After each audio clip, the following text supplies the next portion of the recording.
میں چاہتا ہوں کہ تھوڑا سا حوصلہ بھی آپ کا بلند ہو اور مایوسی کے دلدل سے باہر نکلنے کی بھی آپ کوشش کریں.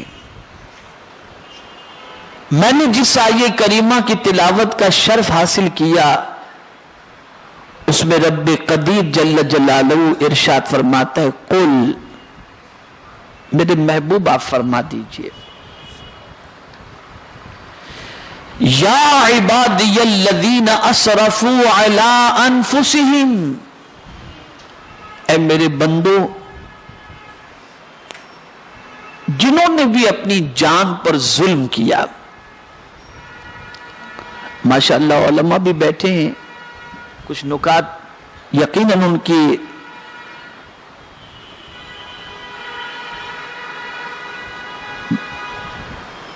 سماعت کے حوالے بھی میں کروں گا. رب قدیر نے فرمایا قل، میرے محبوب فرما دیجئے یا عبادی الذین اسرفوا علی انفسہم، اے میرے بندو جنہوں نے اپنی جان پر ظلم کیا، لا تقنطوا من رحمت اللہ، اللہ کی رحمت سے نا امید مت ہو جاؤ.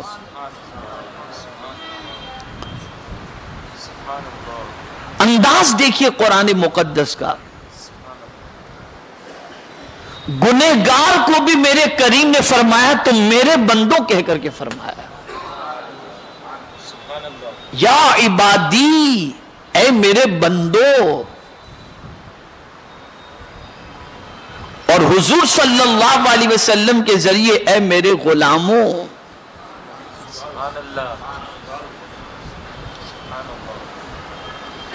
دیکھیے قرآن مقدس میں عباد کئی جگہ پر آیا ہے. آپ اور ہم گنہگار ہیں تو ہمیں عبادی کہہ کر پروردگار نے اس کی نسبت خود کی طرف کی کہ اے میرے بندو. اور فرشتے جو معصوم ہیں ان کے لیے عبادی نہیں آیا، عباد مکرمون آیا. یہ اپنے بندوں کو تسلی دی جا رہی ہے، حضور کے غلاموں کو تسلی دی جا رہی ہے کہ تم کتنے ہی پاپی کیوں نہ ہو تو ہمارے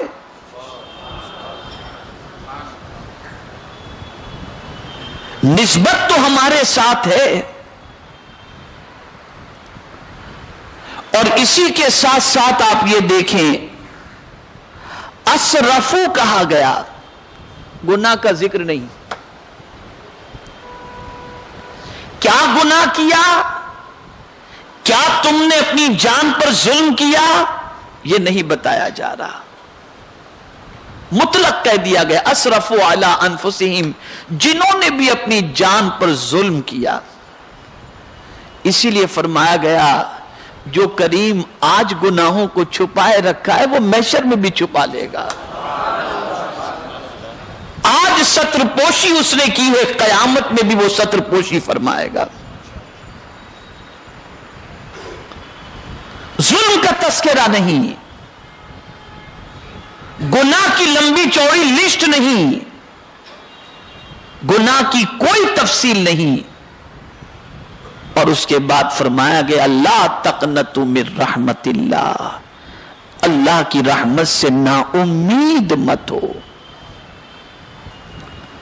اس آیے کریمہ کے کئی شان نزول بیان کیے گئے کئی طریقے سے.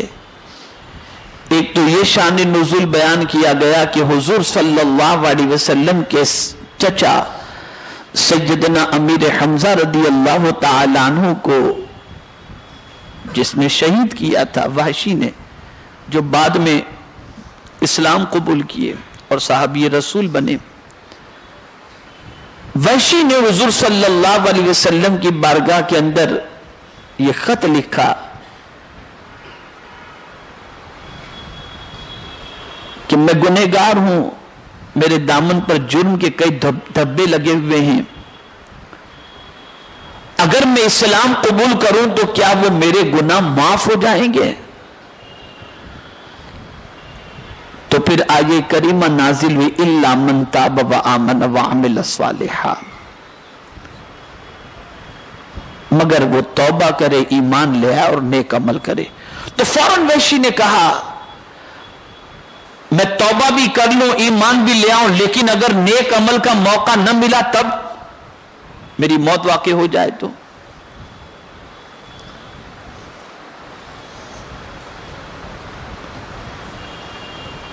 تو پھر آیے کریمہ نازل ہوئی ان اللہ لا یغفر ان یشرک بہ ویغفر ما دون ذلک لمن یشاء.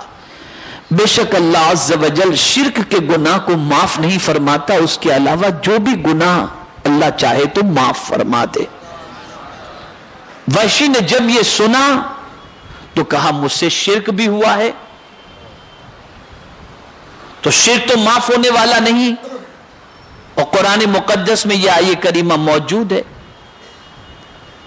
تب یہ آیے کریمہ نازل ہوئی قل یا عبادی الذین اسرفوا علی انفسہم, میرے محبوب فرما دیجئے کہ اے میرے بندو جنہوں نے اپنی جان پر ظلم کیا ہے, اللہ کی رحمت سے نا امید مت ہو جاؤ. جب حضور نے یہ آیے کریمہ لکھ کر کے بھیجی, وحشی نے اسلام قبول کر لیا, اور اللہ نے ان کے گناہ کا کفارہ یہ بنایا کہ جس طریقے سے رسول اعظم کے جانثاروں کے اندر سب سے افضل و اعلیٰ سید الشہداء سیدنا امیر حمزہ تھے, ان کو انہوں نے شہید کیا تھا. اللہ عز و جل نے سرکار کے غلاموں میں جو سب سے بہتر تھے ان کی شہادت ان کے ہاتھوں پروردگار جل جلالہ نے لکھ دی تھی, اور یہ جرم ان سے سرزد ہوا تھا. تو اللہ نے اس کے کفارے کے اندر ان سے وہ کام بھی لیا جو روئے زمین کا بدترین شخص تھا مسیلمہ ابن کذاب, اس کو ان کے ہاتھوں سے پروردگار نے قتل کروا کر پروردگار نے ان کے اس گناہ کا کفارہ اسے بنا دیا, اور یہ آیے کریمہ نازل و مسلمان ہو گئے.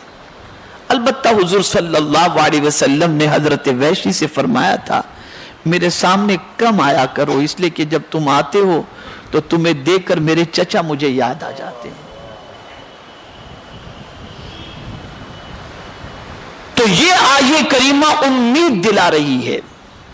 جو بندے یہ تصور کرتے ہیں کہ ہم سے بہت سارے گناہ ہو چکے, اب ہمارے بچنے کی کوئی صورت ہے ہی نہیں, اب تو تباہی ہونا ہے, تو میرا مولا فرماتے میں نے توبہ کا دروازہ بند نہیں کیا. میرے بندے تیرا دامن پورے کے پورا تیری زندگی جو ہے دامن کے ساتھ ساتھ تیری پوری زندگی اگر گناہوں میں ڈوبی ہوئی کیوں نہ ہو تو ایک قدم میری طرف بڑھ, میری رحمت ایک ہاتھ تیرے استقبال کے لیے بڑھنے کے لیے تیار ہے. اس لیے کہ تیرے گناہ زیادہ نہیں, میری رحمت زیادہ ہے. تیری خطائیں زیادہ نہیں, میری رحمت زیادہ ہے. سبقت رحمتی علی غضبی, اللہ عز و جل کی رحمت اس کے غضب پر غالب ہے. امید دلائی جا رہی ہے. تو یہ بات ذہن میں رکھیں کہ اللہ کی رحمت سے نا امید نہ ہو.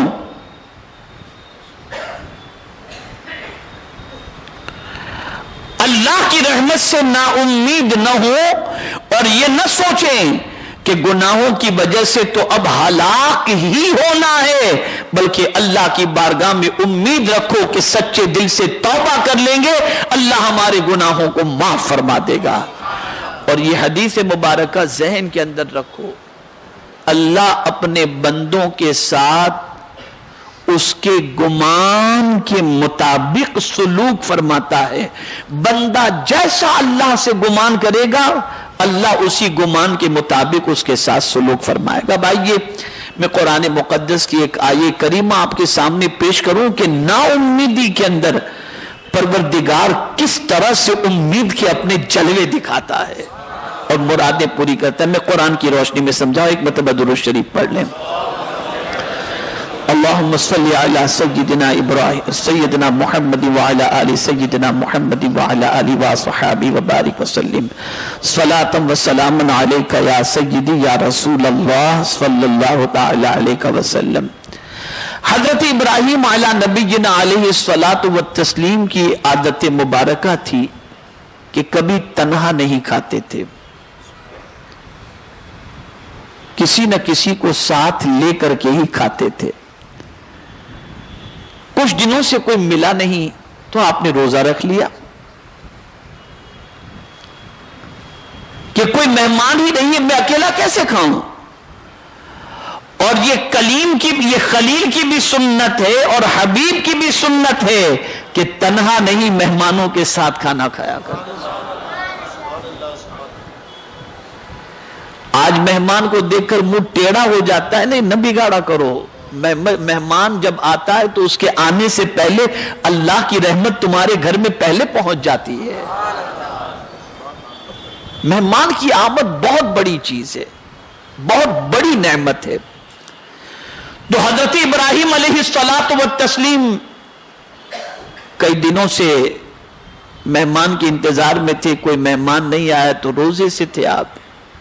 تو پروردگار جل جلالہ نے فرشتوں کو بھیجا کہ جاؤ، میرا خلیل جو ہے کئی دنوں سے کھایا نہیں ہے، جاؤ جا کر کے ان کو کھلا کر کے آ جاؤ۔ اب جیسے ہی فرشتوں کو دیکھا آپ نے تو اس وقت آپ نے سمجھا فرشتے لباس بشری میں تھے کہ آؤ آؤ تم آ گئے، اب کھانا کھاتے ہیں۔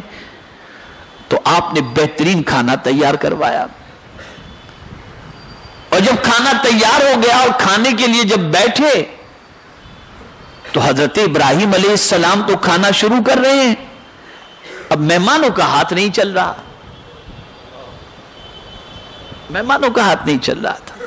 تو آپ کی اہلیہ نے کنارے سے، حضرت سارہ رضی اللہ تعالی عنہ نے کنارے سے دیکھ لیا کہ یہ مہمان جو آئے ان کا ہاتھ تو نہیں چل رہا ہے،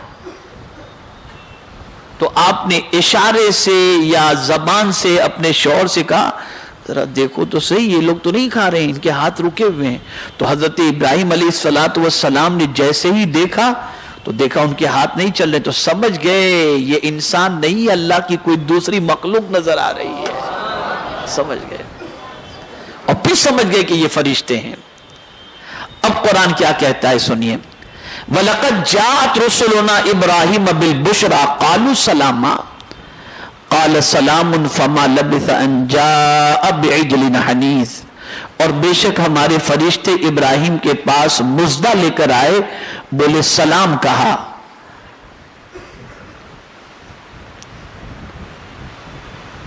تو آپ نے بھی سلام میں کچھ دیر نہ کی، اور اس کے بعد ایک بچڑا بنائے اور اس بچڑے کی دعوت ان کی کر دی۔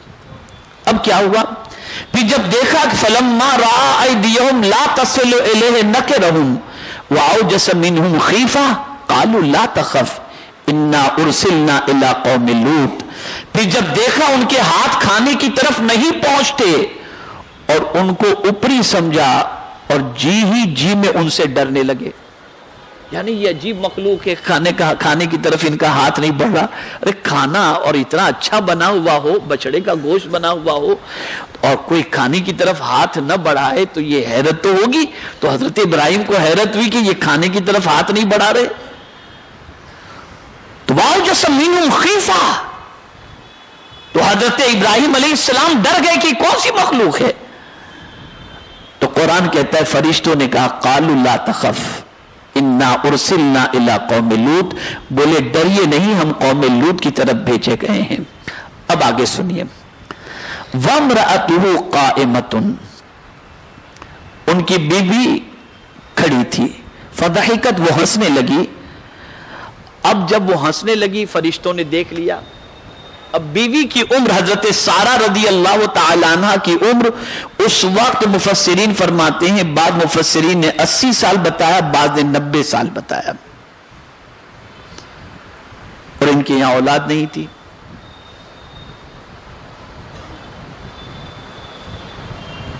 80 یا 90 سال کم و بیش ان کی عمر ہوگی، بڑھاپا تھا، اور حضرت ابراہیم علیہ السلام کی کم و بیش عمر جو ہے 120 سال تھی۔ تو اب فرشتوں نے کیا کیا، فَبَشَّرْنَاهَا بِإِسْحَاقَ، جو ان کی بیوی دور کھڑی رہ کر مسکرا رہی تھی نا، ان کو فرشتوں نے بشارت دی کہ تمہارے بطن سے اسحاق پیدا ہوں گے۔ وَمِن وَرَاءِ اسحاق یعقوب، اور اسحاق کے بعد یا اسحاق سے یعقوب پیدا ہوں گے۔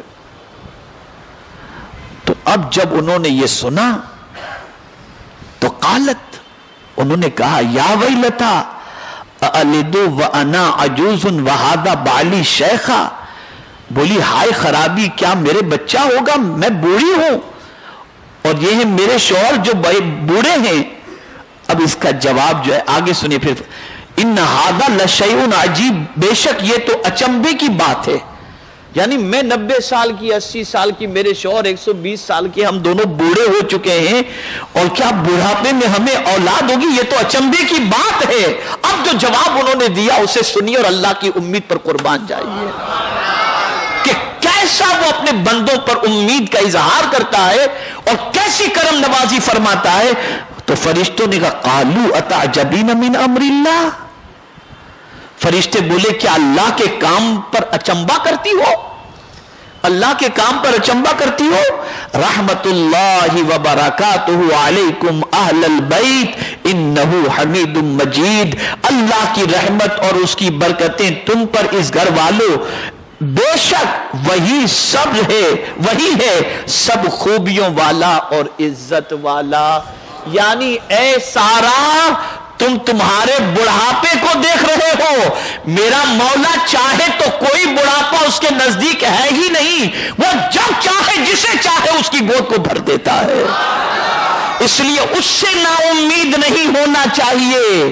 وہ چاہے تو بغیر باپ کے حضرت عیسیٰ کو پیدا کر دے، اور وہ چاہے تو بغیر باپ کے اور بغیر ماں باپ کے حضرت آدم کو پیدا فرما دے، اس کے لیے کوئی بعید بات نہیں۔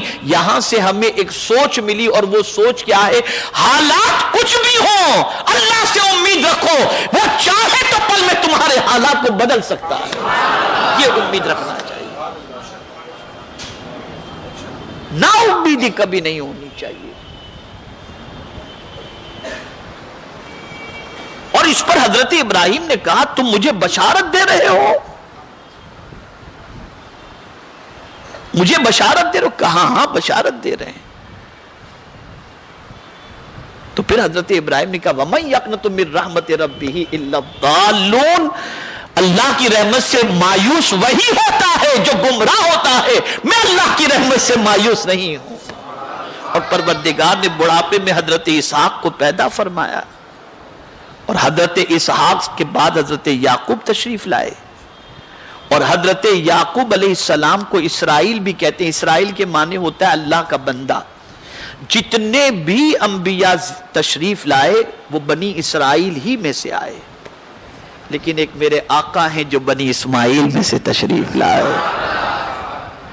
اور یہی وجہ ہے اس زمانے سے لے کر آج تک یہودیوں کی اسلامی دشمنی کی وجہ سب سے بڑی یہ ہے کہ سب سے بڑے رسول بنی اسرائیل میں سے کیوں نہیں، بنی اسماعیل سے کیوں آئے؟ یہ پہلے دن سے دشمنی ہے،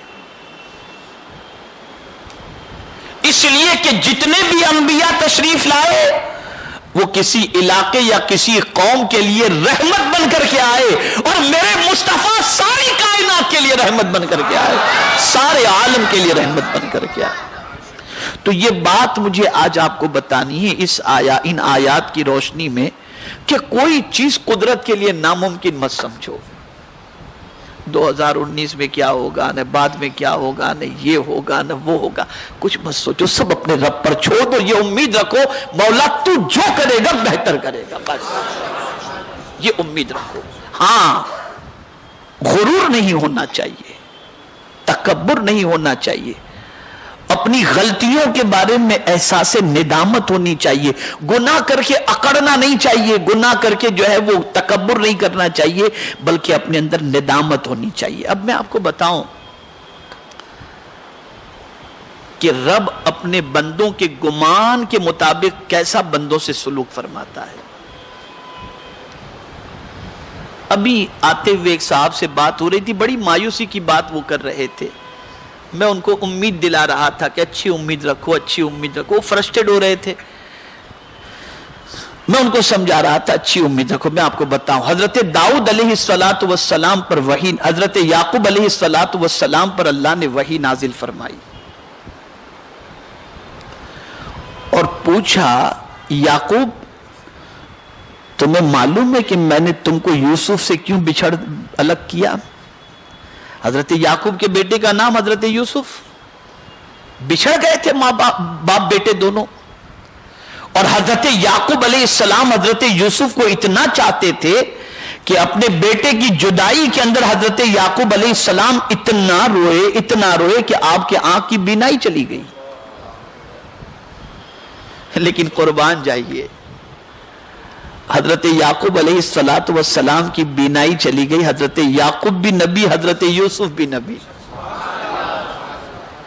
تو جب انہیں اطلاع ملی کہ باپ کی آنکھیں چلی گئی ہیں ابا جان کی، تو حضرت یوسف علیہ السلام نے اپنا قمیص دیا اور کہا کہ لے جاؤ میرے والد سے کہنا اسے آنکھوں سے لگا لے، آنکھوں کی روشنی آ جائے گی. قرآن کہتا ہے اذهبوا بقمیصی ھذا فالقوه علی وجہ ابی یاتی بصیرا، یہ قمیص لے کر کے جاؤ میرے والد کی آنکھوں سے لگا دینا، میرے والد کی آنکھوں کی روشنی آ جائے گی. ارے نادانو، جب نبی کا قمیص نبی کو فائدہ پہنچا سکتا ہے تو امتی کو نہیں پہنچا سکتا. یہ قمیص کی بات کی جا رہی ہے. اور بعض کہتے ہیں نبی معاذ اللہ فائدہ نہیں پہنچا سکتے. جب نبی کی قمیص فائدہ پہنچا سکتی ہے تو نبی تو بدرجے اولا فائدہ پہنچا سکتا ہے.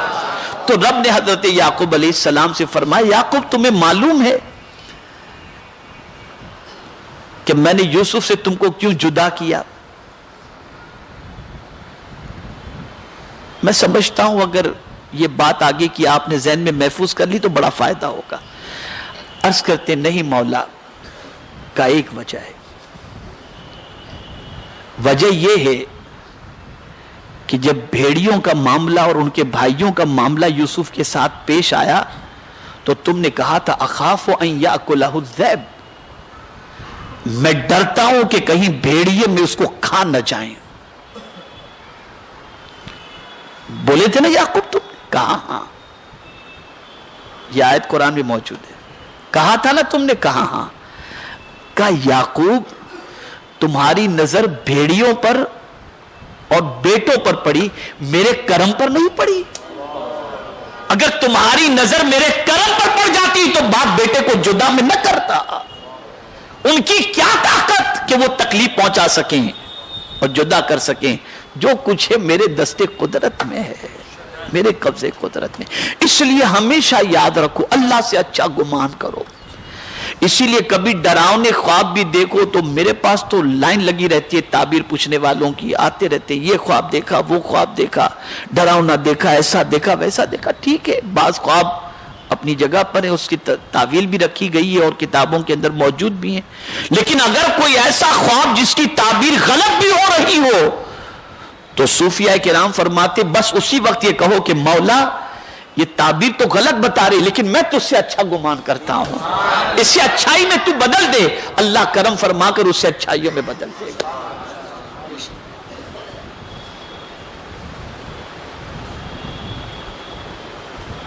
اللہ سے اچھا گمان رکھو. ساری کائنات اس کے دستے قدرت میں ہے، وہ جس طرح چاہے کائنات کو چلائے، کوئی اس کو پوچھنے والا نہیں ہے. اس کے عذاب سے بڑھ کر کے کسی کا عذاب بھی نہیں اور اس سے زیادہ سنبھالنے والا بھی کوئی نہیں ہے. یہ بھی قرآن مقدس وَلَا يُوثِقُ وَثَاقَهُ أَحَدٌ، اس کے پہلے کی آیت لا يعذب عذابه احد لا يعذب عذابه احد ولا يوثق وثاقه احد. اس سے زیادہ عذاب دینے والا کوئی دوسرا ہے ہی نہیں اور اس سے زیادہ سنبھالنے والا بھی کوئی دوسرا نہیں ہے. اسے ذہن میں رکھیں. اب آئیے دو واقعات اور میں آپ کے سامنے سنا دوں. ایک بندے کو امام غزالی رحمت اللہ تعالی علیہ نے کیمیاء سعادت میں لکھا ہے کہ ایک بندے کو 1000 سال تک جہنم میں رکھا جائے گا اور وہ جہنم سے چیخ و پکار کر رہا ہوگا یا حنان یا منان. مولا فرشتوں سے فرمائے گا اسے باہر نکالو.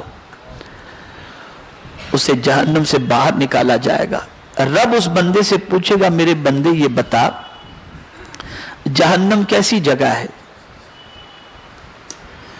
وہ بندہ عرض کرے گا بدترین جگہ ہے مولا، مولا بدترین جگہ ہے جہنم. رب فرمائے گا فرشتوں سے اسے دوبارہ لے جاؤ جہنم میں. دوبارہ فرشتے اسے جہنم کی طرف لے جا رہے ہوں گے تو وہ پلٹ پلٹ کر دیکھ رہا ہوگا، پلٹ پلٹ کر۔ مولا فرشتوں سے فرمائے گا فرشتوں اس بندے سے پوچھو پلٹ پلٹ کے کیوں دیکھ رہا ہے؟ فرشتے پوچھیں گے اے بندے پلٹ پلٹ کے کیوں دیکھ رہا ہے؟ رب پوچھ رہا ہے تو وہ بندہ عرض کرے گا کہ میں پلٹ پلٹ کر اس لیے دیکھ رہا ہوں کہ میرے مولا سے مجھے امید تھی کہ ایک بار جہنم سے نکالا ہے اب دوبارہ جہنم میں نہیں ڈالے گا، اس لیے پلٹ پلٹ کر دیکھ رہا ہوں۔ فرشتے جیسے ہی مولا سے عرض کریں گے رب ارشاد فرمائے گا لے جاؤ اسے جنت میں داخل کر دو۔ اچھا گمان رکھو اپنے پروردگار سے،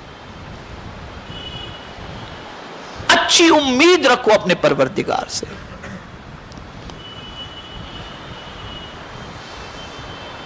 نیکی کر کے ڈرتے رہو کہ کہیں رد نہ ہو جائے، اور گناہ کر کے اللہ کی بارگاہ میں مغفرت کی امید سے روتے رہو۔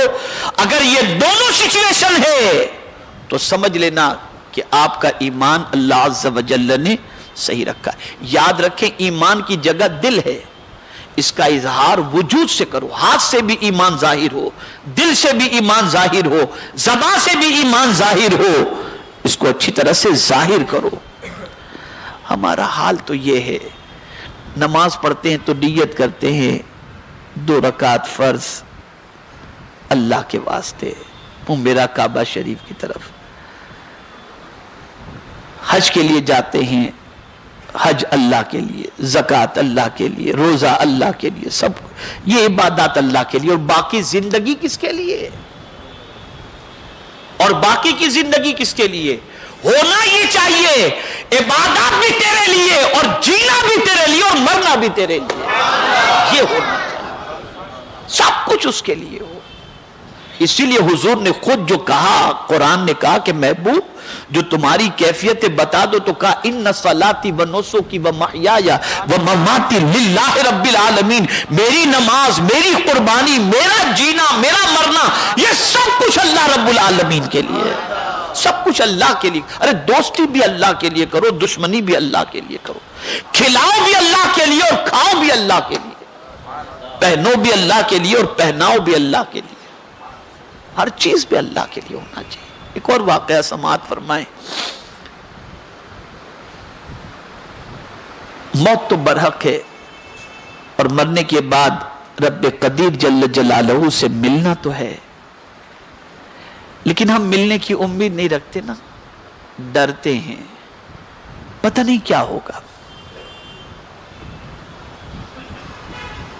یہ ڈر ہے ہمارے دل میں، اچھی چیز ہے، اللہ کا ڈر دل میں ہونا چاہیے، لیکن بہرحال ملاقات سے تو فرار نہیں ہے۔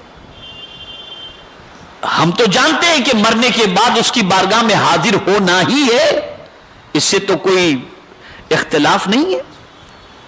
تو اب جب ملنا ہی ہے تو کیا کرنا چاہیے؟ تو قرآن نے کہہ دیا مجھ سے ملنے کی امید ہے، اللہ سے ملنے کی امید ہے، فَمَنْ كَانَ يَرْجُو لِقَاءَ رَبِّهِ فَلْيَعْمَلْ عَمَلًا صَالِحًا۔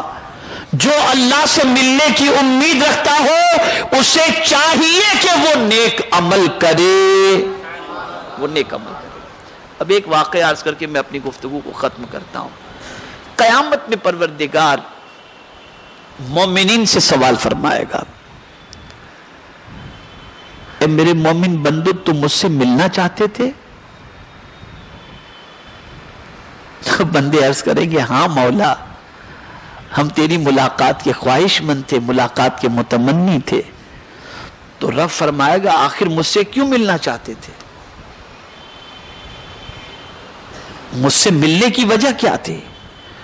تو وہ بندے عرض کریں گے مولا ہم نے پڑھ رکھا تھا اور سن رکھا تھا کہ تو بہت معاف کرنے والا ہے، اس لیے تجھ سے ملنے کی امید تھی، ورنہ بھلا مجرم کبھی آقا کے سامنے منہ دکھانے کی امید رکھتا ہے؟ لیکن ہم نے جرم کرنے کے باوجود بھی ملنے کی امید نہیں چھوڑی، اس لیے کہ جانتے تھے کہ تجھ سے ملنا تو ہے، لیکن ہمیں امید تھی کہ تجھ سے ملیں گے، لیکن ملنے کے ساتھ ساتھ یہ بھی امید تھی کہ تو بہت معاف کرنے والا ہے، اس لیے تجھ سے ملنے کی امید تھی۔ مولا فرمائے گا فرشتوں یہ بندے کا گمان میرے لیے اچھا تھا، اور میرے سلسلے میں عفو و غفور کا گمان تھا، میں اس کے گمان کی لاج رکھتا ہوں، لے جاؤ اسے جنت میں داخل فرماؤ۔